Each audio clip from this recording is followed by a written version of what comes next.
And I hope you all had some nice holidays. I certainly did, especially when Santa reunited me with an old friend. Toei finally got around to finishing up their Star Twinkle site. It was slow as molasses when it originally launched. The more things change, the more they stay the same. Once again, Santa provided me with a miniaturized version of one of my old school consoles, and Toei, once again, struggled to put up a proper working Precure website. Yeah, as of the time of writing this script, the front of their new site is only showing the teaser banner, but when I add stuff to the URL like /info or character, I'm able to find stuff that should be on the front. I only really found this stuff because their mobile website was working perfectly fine, so I don't know what kind of programming errors they made to mess up their desktop site like this. The designer must have had a little too much eggnog at the Christmas party. In any case, same format as last year. I'll take a look at the site and give my honest thoughts and opinions, as well as a little snark. And hopefully, it can sway me to be a little more excited about Healin Good in spite of Star Twinkle's less than stellar latter half. This year, let's take a look at the summary for the show. On Earth, there is a secret world known as the Healing Garden that provides soothing medical care for all. What exactly are their quotation marks around medical care? Because that kind of makes it sound like it's something else, just saying.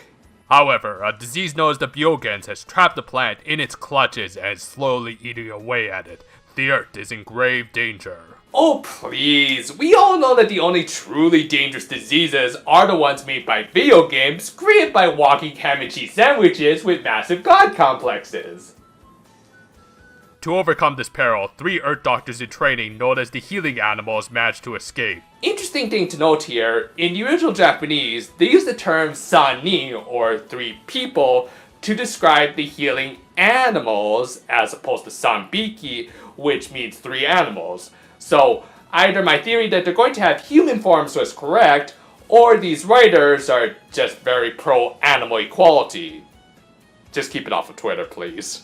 The Healing Garden's queen sent a being with special power known as Latte with them to find their partners. You know, there's nothing really special about making hot frothy milk and pouring it on top of your coffee. All you really need for that is a mason jar. They found 3 ordinary girls, transforming them into the Precure to combat the Byogens. In order to counter its attack, they'll have to study it and think up ways to restore health to Latte, their precious Earth, and every living being on it. Okay, XA jokes aside, I'm actually interested on whether or not this series will treat the Byogens the same as the game disease. In that series, the writers couldn't simply beat the disease into submission, they also had to consult their patients and figure out the roots to their ailments. It'll be interesting to see how much this series treats the Byogens like a real disease. Moving on to the main staff, and I'll say right now, I'm kind of iffy on it. First up, we've got the series director, Yoko Ikeda. This will be her first time heading a full-on series, though she has tackled a few episodes here and there from Sweet to Doki Doki, with all of them being at least enjoyable. Personal favorite being that Raquel episode.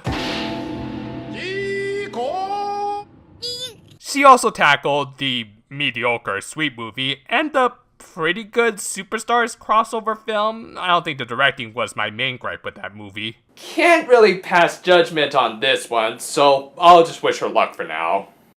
The character designer, surprisingly enough, isn't Toshie Kawamura, so yeah, there's some egg on my face. Though to be fair, I don't think any of us are familiar with Naoko Yamaoka's designs because she's never really done character designs. The closest credit she has to character designs is costume designs for Fresh. What might actually work really well to the show's advantage is the fact that she's normally an animation director. And while she's certainly no S-tier animator, if she can direct her own designs, then that could lead to some promising results. Also, if she can talk Kodai Watanabe to work with her to make another Hugto 16, then, well, we all win. The one credit I'm legit excited about is music being handled by Shiho Terada.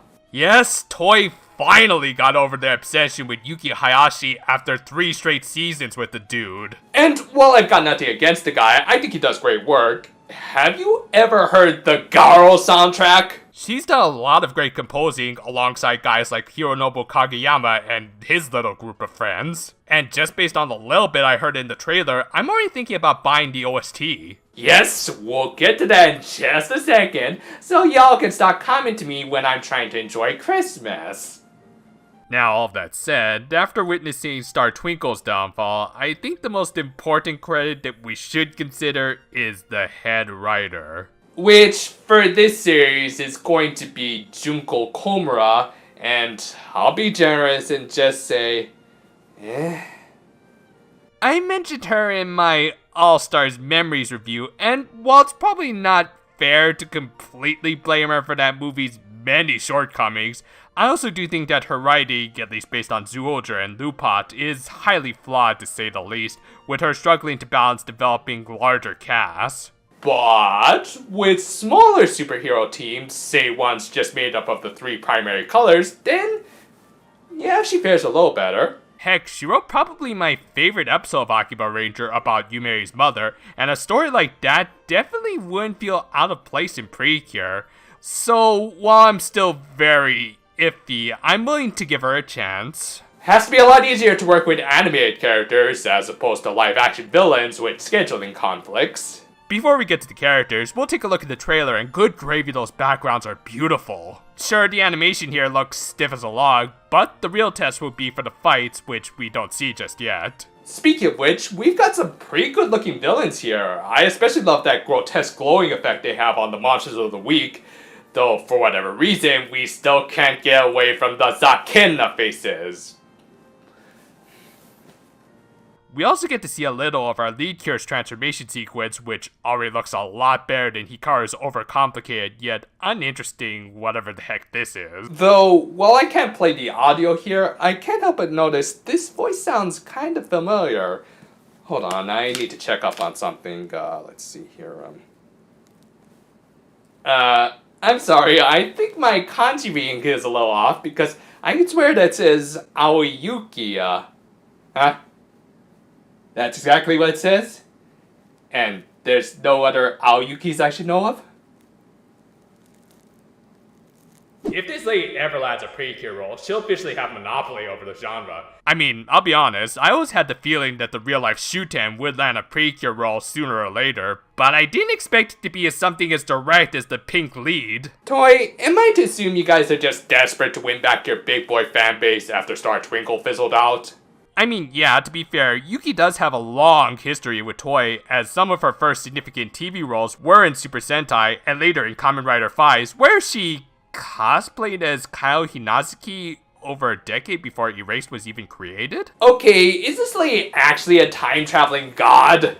No, actually, she played the child version of Mai Sonada, and later Yurisen in Ghost. So her doing Precure was more inevitable than anything else, but still, when you get an actress who's played the strongest magical girl in many other shows, some even reaching literal god tiers, I can't help but feel like this is Toei banking on the little lady's notoriety. I mean, next thing you're gonna tell me is that she's gonna end up trapped in some kind of time loop.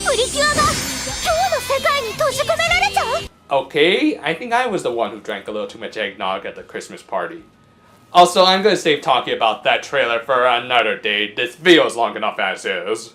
While I'm naturally glad that they got a really talented actress to play the main character, my inner cynic can't help but raise a few eyebrows. Moving on to the actual character bios, Cure Grace's civilian name is Nodoka Hanadera. She is a second-year middle schooler who just moved into a healthy little town. Healthy town? What exactly would unhealthy town constitute? Oh, okay, that makes sense. She's very calm and goes at her own pace. Sold! Yeah, I didn't even need to finish that sentence. If we could go back to the days when the pink leads didn't need a ton of Ritalin just to be a functioning member of society, then I'm all in. She does have the drive to try her hand at many different things, but lacks the physical prowess to accomplish many of them. Still, she has a very kind heart and just wants to be of use to someone. Again, good traits here. It seems like we're getting a legit underdog who, in spite of being very earnest in all of her pursuits, also acknowledges that she still needs to build up her skill set in order to be of proper use to anyone. It's certainly better than a protagonist who constantly messes up, and yet a much better lead character always has to bail her out by saying, when she's happy, she'll often let out a little cry of "Fua." Because even going into 2020, we still can't get away from that one word. Now, but seriously, just going by the trailer, it does sound like it's going to be a pretty natural catchphrase, as it does sound like what a sign might sound like, as opposed to a word that no one can agree on the translation for. So, all in all, I'm actually kind of sold on Nodoka. Moving on to the blue, we have Cure 14, real name Chiyu Sawaizumi. She's voiced by newcomer Natsu Yorita, whose only main character role I could find was Kiyoharu Hyodo from Welcome to the Ballroom. According to her bio, she lives a very cleanly and cheerful lifestyle. She's the older sister type who, if she sees anything wrong, she can't just leave it be and will do everything she can to help. Ah, I see someone subscribes to the Florence Nightingale School of Nursing.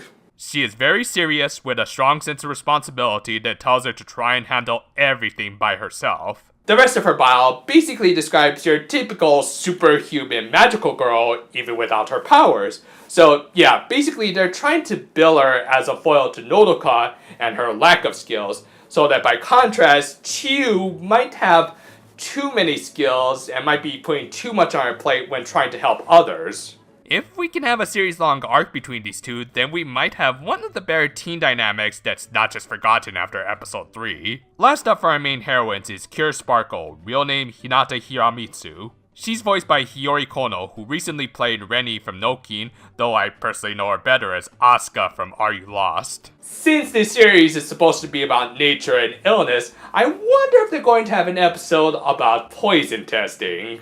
According to her bio, she's a bright, outgoing, and friendly girl who tends to speak her mind no matter how trivial the matter. Okay, so she really is Asuka. If she ever does anything wrong, she'll immediately apologize, as she is a very honest girl. She loves jokes and cosmetics, don't know how those two are related, but has surprisingly no eye for fashion. Kiara is going to have a field day with you. Her family runs an animal clinic and a cafe. That's an odd combination. I mean, I've heard of animal cafes, but would you really want to sit down, have some coffee, while a dog might be getting fixed in the next room over?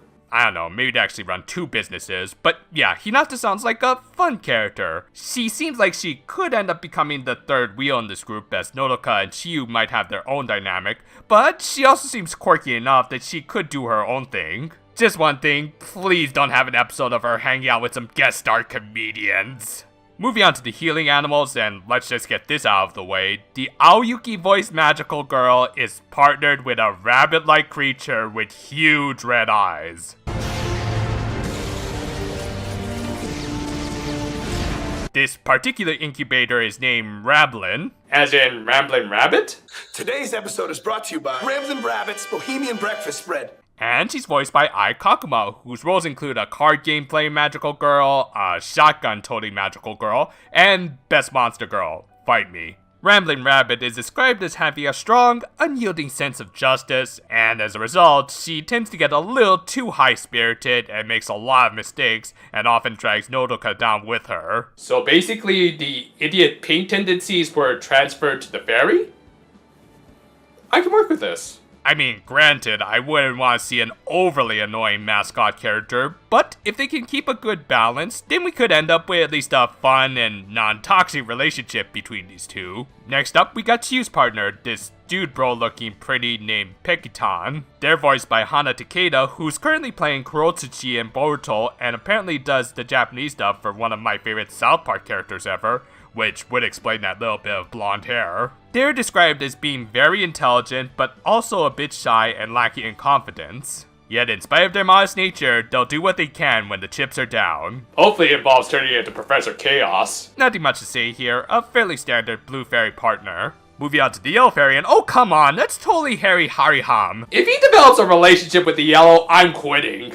Nyatoran here is voiced by Aki Kanada, who previously voiced Jude in Mahotsukai, and played Best Yu-Gi-Oh! Girl, Carly, again, Fight Me. He's described as being very free-spirited, and just like his partner, tends to be a little too loose-lipped. As a result, they tend to get along very well. I'm already drafting my letter of resignation here! Last up, we have a mascot who looks even more like Kyubey, I don't trust those ears, Latte. She's voiced by Haruka Shiaishi, who recently played Fumino in We Never Learn, and played Bestie Moto in Umar-chan. However, in this show, she's described as still being infantile and developing, and thus can't talk. Oh goody, yet another toddler with some sort of special powers. We certainly haven't gotten sick and tired of that yet, right guys?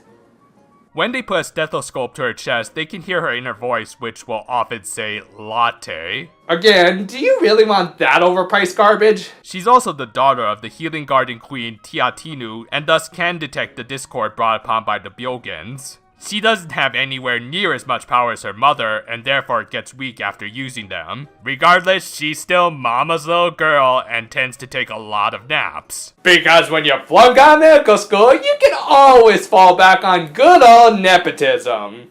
So that pretty much covers everything on this broken website, and overall, I guess I'm a little more interested than when I started this video at least.